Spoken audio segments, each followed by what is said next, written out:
Welcome to Manchester Central Library. My name is Darren Rawcliffe and I'm in charge of the special collections at Central Library, and we're here to celebrate Shakespeare Week, which runs from the 15th to the 21st of March this year.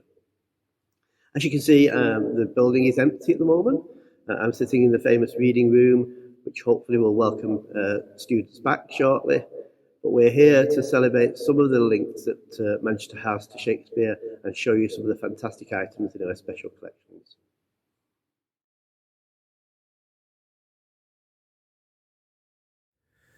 Shakespeare didn't publish anything in his lifetime. The only texts that came out were acting editions. He died in 1616, and the first collected edition, the first folio, was 7 years later in 1623. We have a facsimile edition of this, which is a copy of the one in Chatsworth House. It's the Duke of Devonshire's copy, and it's just a straightforward reprint of the original.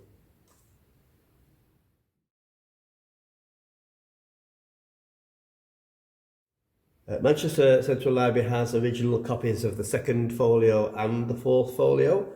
The third folio was published in 1663, and that's extremely rare, as many copies were lost in the fire of London. But our copy of the second folio was published in 1632. The first folio collected Shakespeare's plays together and arranged them in the now traditional comedies, histories and tragedies division. It was also famous for being containing the first poem published by Milton, although it was published anonymously, an epitaph on the admirable dramatic poet William Shakespeare.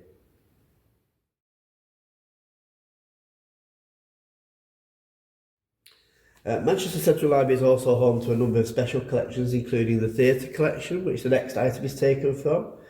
The theatre collection comprises collections of programmes and, in this case, playbills. Very, very comprehensive for the mid-19th century. This one is from the Theatre Royal, Manchester, which was on Peter Street, near to the old Free Trade Hall, and was a theatre which specialised in productions of Shakespeare, touring productions of Shakespeare, in this case one for Hamlet in 1849.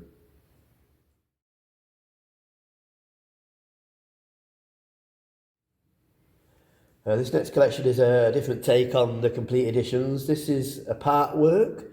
So these were Shakespeare plays that were published one at a time and cost the equivalent of 7.5p.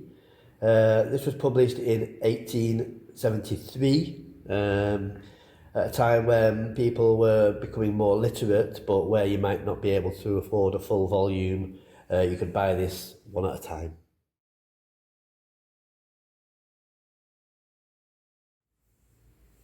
The final item is from the late 19th century and is a limited edition copy of The Merry Wives of Windsor with illustrations, pen designs by Walter Crane. Walter Crane was one of the foremost illustrators of the late 19th century and was Director of Design at the Manchester School of Art from 1893 to 1898. This particular design shows John Falstaff in The Merry Wives of Windsor.